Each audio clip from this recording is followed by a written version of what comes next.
Hi, this is Yesaya Ferdinand, and you're listening to the first episode of Invalid Opinion, a show where I talk about what caught my eye this week in pop culture, locally and internationally. This week, I'm going to talk about Critical 11, a new Indonesian drama based on a best-selling book by Ika Natassa. And I'm also going to discuss about Dear White People, the new Netflix series created by Justin Simien, based on a movie of the same title. And to close the show, I'll give you my last recommendations, things that I think you should get a glimpse to. So, stay tuned.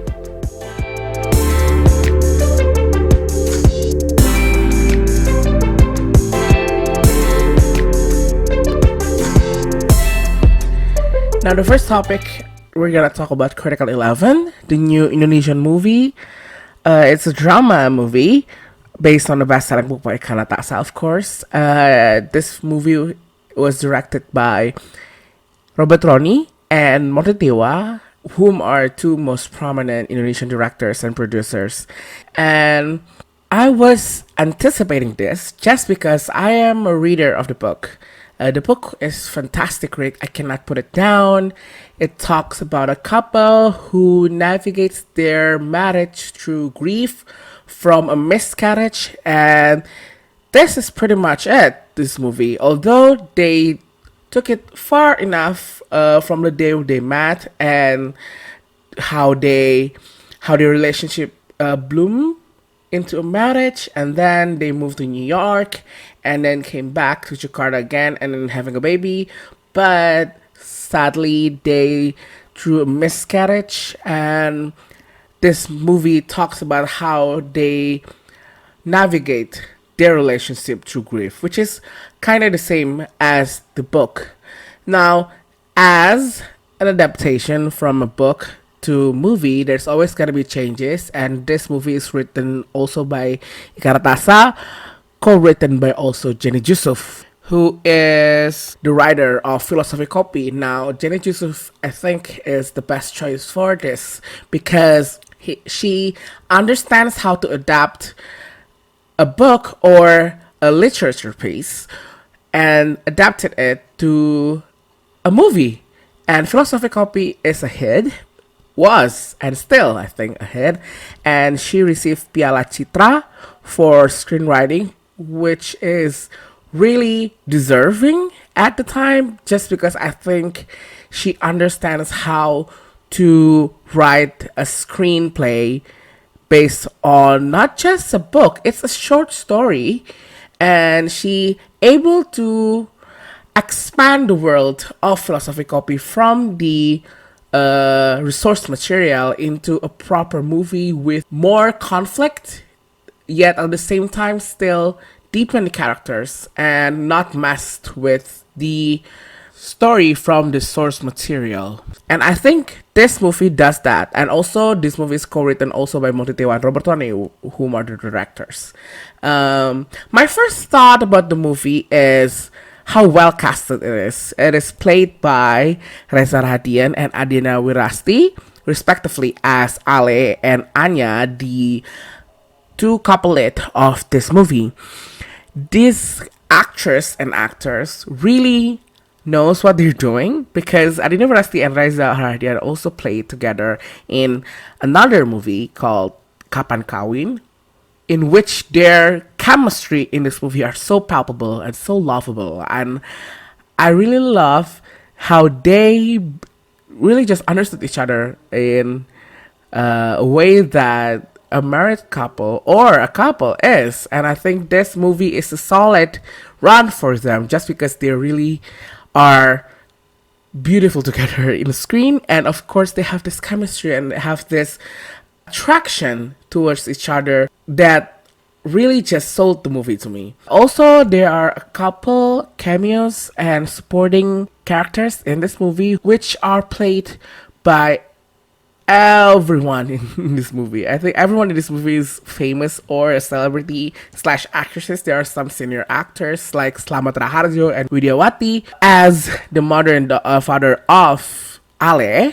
And then there's Astrid Tiar and Hamish Daud, Hannah Al Rashid as the best friends of Anya's character, and then there's Revalna Estema, Treval Hadi, Anggika Bolsteri, Mika Tambayong, Aci Resti, Nino Fernandez, who just show up in the last scene of the movie. I was kind of shocked because this movie really know how to cast their characters, and it becomes a selling point too for the movie because every actor in the Sun is in this movie. And also there's Dwi Sasono, I think, as the OBGYN, which gained a few laughs just because Dwi Sasono has this goofy persona from playing a sitcom in Nat TV, which is called Tetangga Masa Gitu, I think. I forgot about it. But yeah, so Dwi Sasono has this goofy persona that makes, when he pop in the screen, it instantly gain laugh, which is, to me, I don't know, it makes me laugh too because, yeah, he's playing a legit OBGYN with serious face. I cannot see that face really serious because we've been seeing him being so funny in Tetangga Masa Gitu. The music was played by Andrianto, scored by Andrianto, sorry, which is fine, I think. It plays in the movie really well. Also, there's a soundtrack, original soundtrack, sung by Isyana Saraswati. Now, what I want to talk about is what this movie is good at, which is character development. And it's rare. A commercial movie has this deep character development that makes everything make sense. That we already established what the character is and what the character does and what their characterization, that makes us really understood why every single arc in this movie is happening, which I think is remarkable. Kudos for the screenwriters who knows how to make a character development really well. There's also the ups and downs in their relationship is really written well in the movie. Although I have to say, the ending of this movie is a bit disappointed. I'm not gonna spoil you what happened, but it's not in the book. It's an added scenes and arc, as Ika Natassa has been saying in some of the posts on social media, that they specifically made a storyline which are not in the book, but really, she said, deepens the characters in the movie. Though I think there are some references that the added scenes that really deepens the character. The ending was a bit disappointing just because I suspect that they need that ending to become a bit dramatic, I guess. And that to me really just broke my heart a bit because this movie was so good from the beginning up to that point that I become a bit disappointed about that. Though I'm not saying that this is a bad movie. This is a great movie. This is a great commercial, feel-good movie. Not a feel-good, actually. It's a tearjerker, though I did not cry because... And this is another thing that I want to talk about. I think what makes me not crying watching the movie is because the subject matter of the movie is really adult and really mature. This is a movie about married couple, and I am not married, and I think most of the majority of the people in the theater that I watched in is not married also because a lot of youngsters, a lot of like 20, 21-year-olds watching this, and we did not connect with the married life and having a baby and having a miscarriage. Therefore, we cannot relate to the characters. In the book, Ika Natassa navigate us and try to help us to understand the character by giving anecdotes and metaphors that I can relate. So therefore, I really love this. But this is a movie. This is visual. Everything is told just by visual. We cannot give our interpretation that much so we can relate. But I'm gonna say this is a great movie, and because of that mature subject matter, we don't relate. But again, this is not a bad movie, I think. Although I have to say, this movie has a really big production value. That I want to talk about because they really meticulous when it comes to sets and shots and even down to the clothing of the characters, which I think is really great. It really represents the characters from the get-go just by the clothes, which I think kudos for the art directors and the costume designers. But the budget of this movie is astounding. Just seeing the production value of this, I am so happy that a lot of big production house in Indonesia like Star Vision Plus and Legacy Pictures, they really put money into this movie. Though this is a very, I think, niche kind of, just because this is 21 plus, because there's a love scene in this movie, which I'm gonna talk about later. But I'm glad that they really took part to make a great movie with a greatly written movie, and then put the money where their mouth is, which is not a lot to say to a lot of Indonesian movie these days. Though I've seen that developing to the extent of making a great movie and also a commercial good movie. I've seen a lot this year, like Bukan Lapan is a good movie, commercial movie of course, and then there's Kartini, which is a biopic, although there's a bit niche out there, right there, but there's a lot of people who's gonna watch this movie, and they make it so well. And so I'm so happy that we are, as an Indonesian in the movie, I'm not gonna say industry, as in that the movie makers and big production houses like this put their money to make a great commercial movie, not just for sake of making money, because there are a couple of times back then where Indonesian movies are just so bad, and the ones who are having a potential don't have a lot of budget, so they're very low production value. So kudos for a big production house out there. And so I also want to talk about the love scene. Yes, there's gotta be a love scene. I'm gonna tell you, not gonna tell you how, and I'm gonna tell you why. I'm just saying, it's ballsy. But at the same time, it's needed, because we're gonna depict a married couple who, I guess, I'm not guessing, I really think that they're gonna make love someday. And I think they throw a love scene not just for the sake of the love scene. There is an arc after the love scene that I think solidify why this relationship is so needs of fixing, that making love cannot fix it. And so I think this is a greatly thought scene. And when I say ballsy, I mean ballsy, because I haven't seen a lot of commercial movies. I've seen a lot of sex scenes or nudity in the hard toss movie in Indonesia, but in commercial wise, I haven't seen a lot. The last time that I've seen a lot of like love scenes and kissing scenes is Ini Kisah Tiga Darah, which are really vulgar talking about this. And I'm not close-minded, but this is Indonesia, where censorship is still involved. And I guess, is this a sign that censorship has become loosened? And that means that our audience now really has an open-minded perspective towards love scenes or kissing scenes in a movie.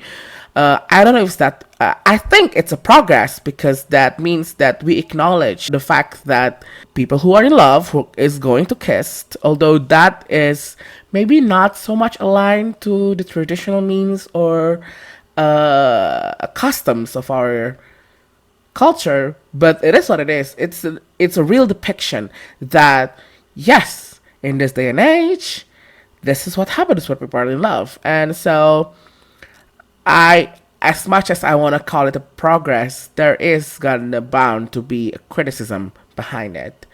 I want to hear what you think, you guys, because I think this is a great movie, greatly written, shot beautifully, production-wise, amazing.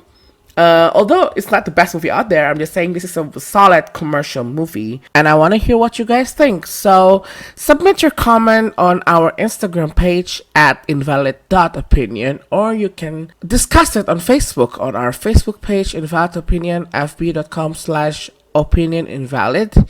And if you agree or disagree, or you have any thoughts that I haven't talked about, comments and let's discuss.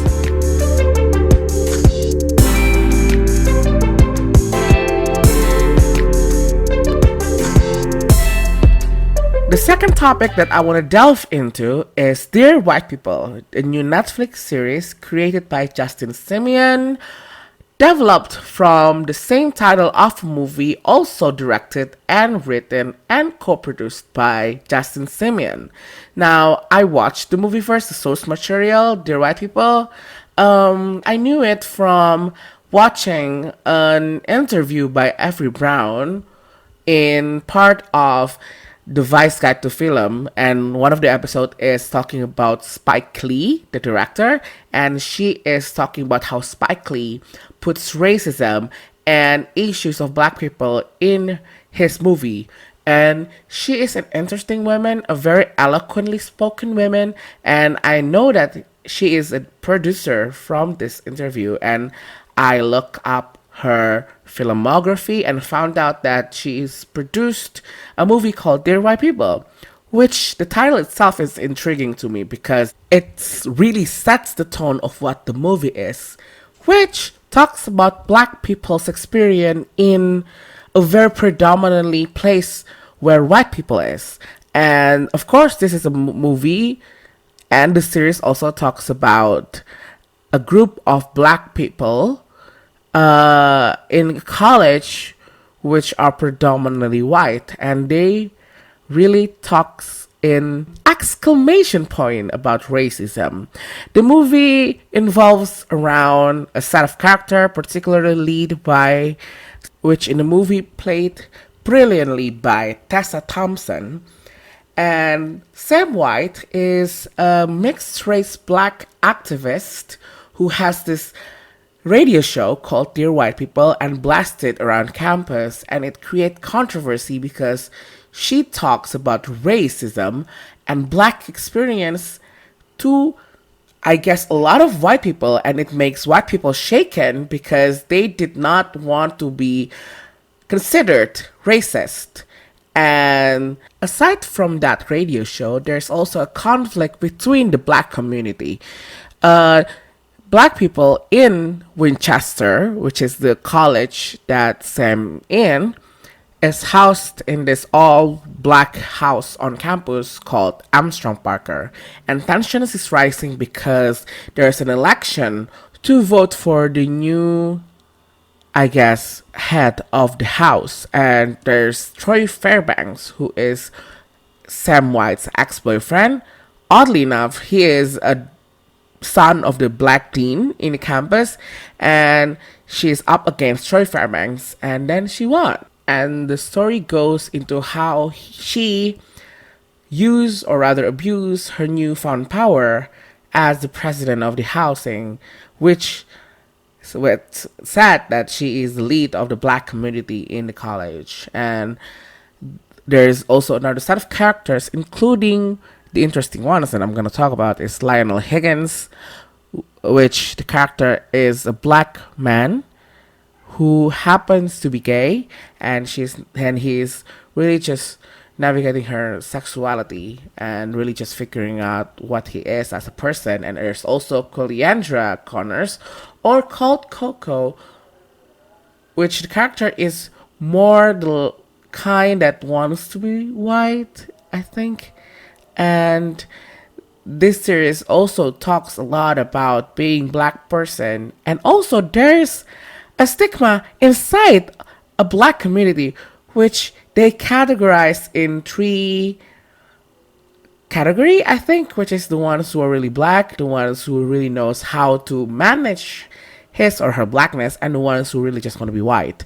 And that to me is really an educational for me, because in the media we always see one set of black character in everything, which is like the ones who are quote unquote really ghetto and really black and talks in, you know, a matter that doesn't even finish their syllable in every sentences or in every word.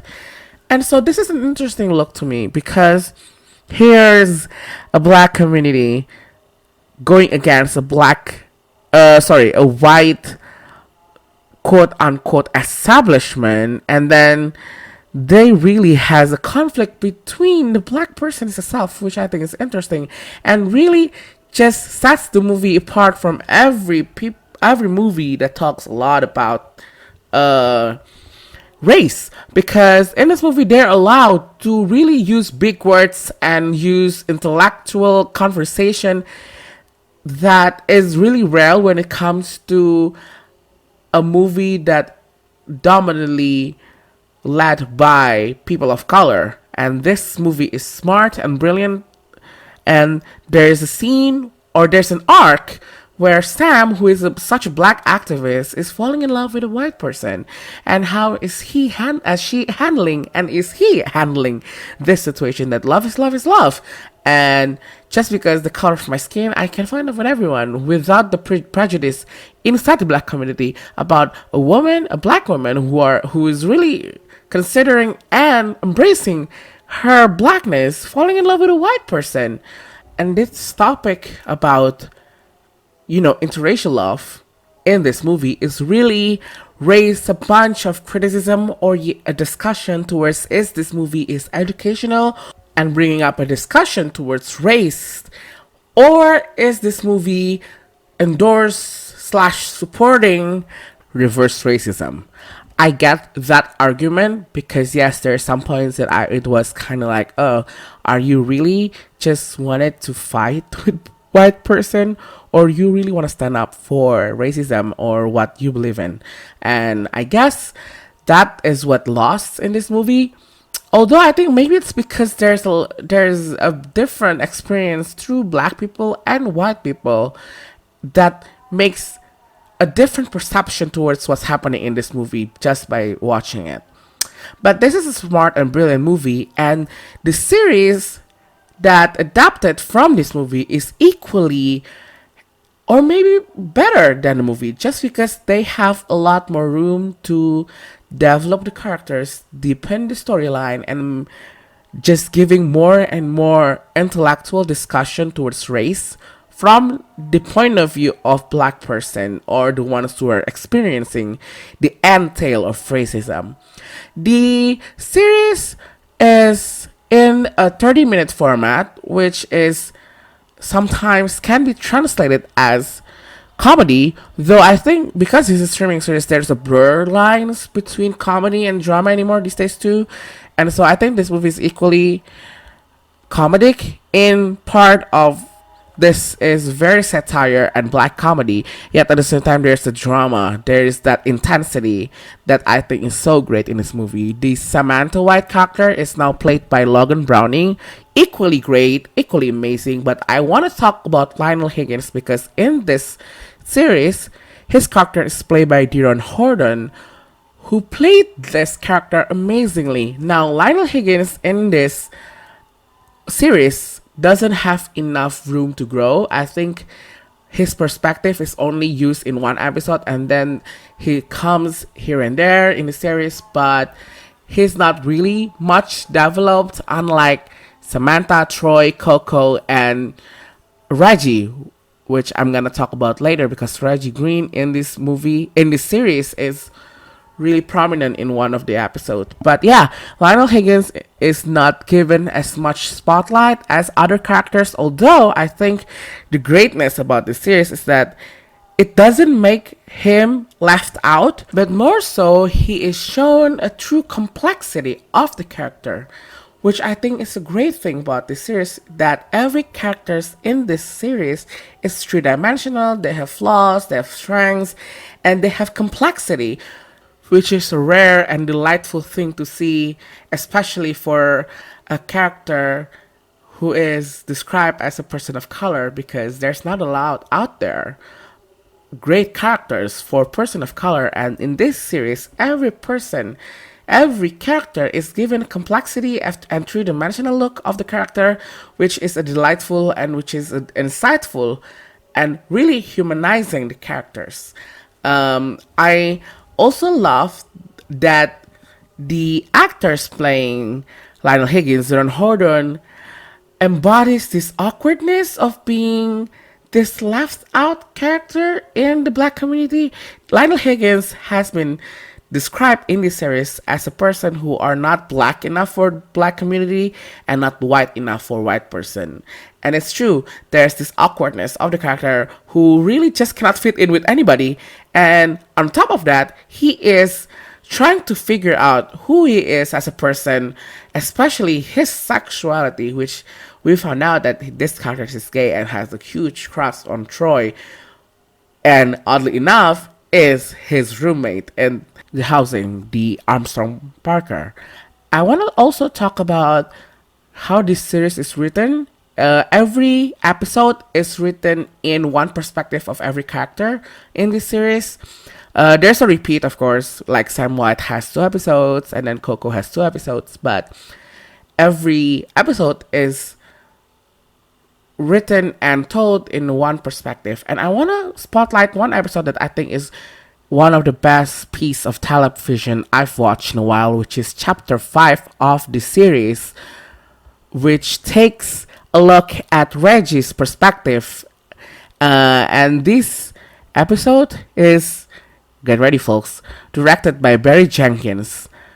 And this episode, I think is one of those subtle yet explosive episodes of this series. I'm not gonna spoil it for you, but this is a look at Reggie as an activist, and then how he is seeing Sam and his new beau, which is Gabe, the white person, that is also seen in the movie. And Reggie has a huge crush on Sam, and how she looks at that relationship thinking that, damn, I can be with her, and instead she chooses a white person. That is the 15 minutes of what the show is. And the next 15 minutes is, I think, the most insightful thing I've ever seen in television in a while, talking about a black experience. And you have to watch this episode. I'm gonna link in the reading list, the further reading list about this episode. If you have watched it and you want to know more about it, there's an interview with Barry Jenkins and also with Mark Richardson, who played Reggie Green, talks about this emotional roller coaster of a show. This series, in all seriousness, is really written beautifully and shot amazingly.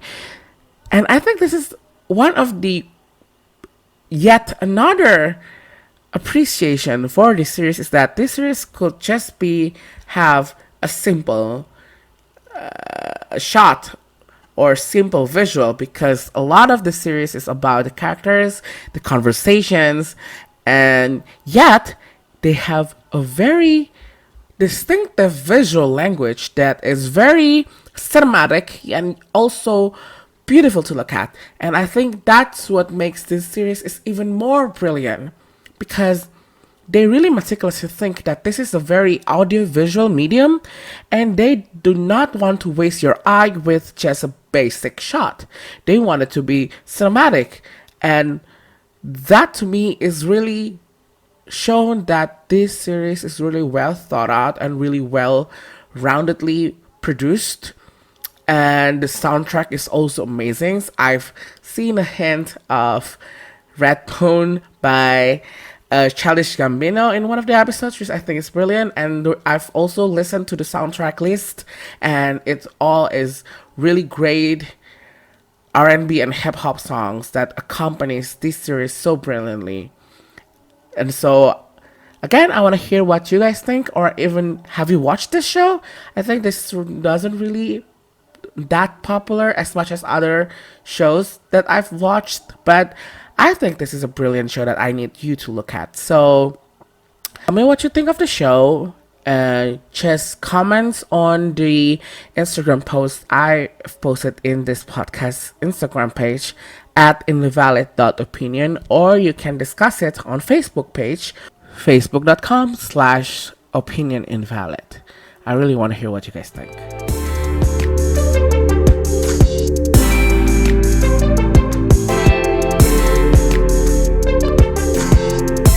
Now, in the last segment, I'm gonna give you my last recommendations, things that I think you should get a glimpse to this week.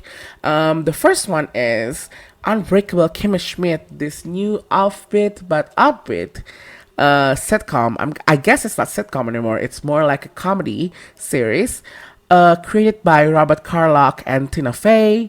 This series revolves around Kimmy, who used to live in a bunker because she is being tracked by a reverend called Reverend Dwayne Gary Wayne.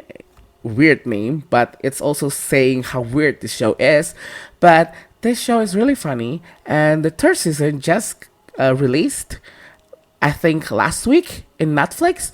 This season is really funny. Particularly, there's the scene where Titus Andromeda, one of the characters, just back from the cruise that he's in, and he's seeing his boyfriend, but he thinks that his boyfriend is cheating. So he said to Kimmy, "I'm gonna do what every damn person gonna do.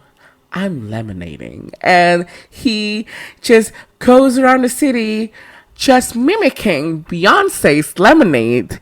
There's a particular one who is adapted from this song called They Don't Love Me Like I Love You.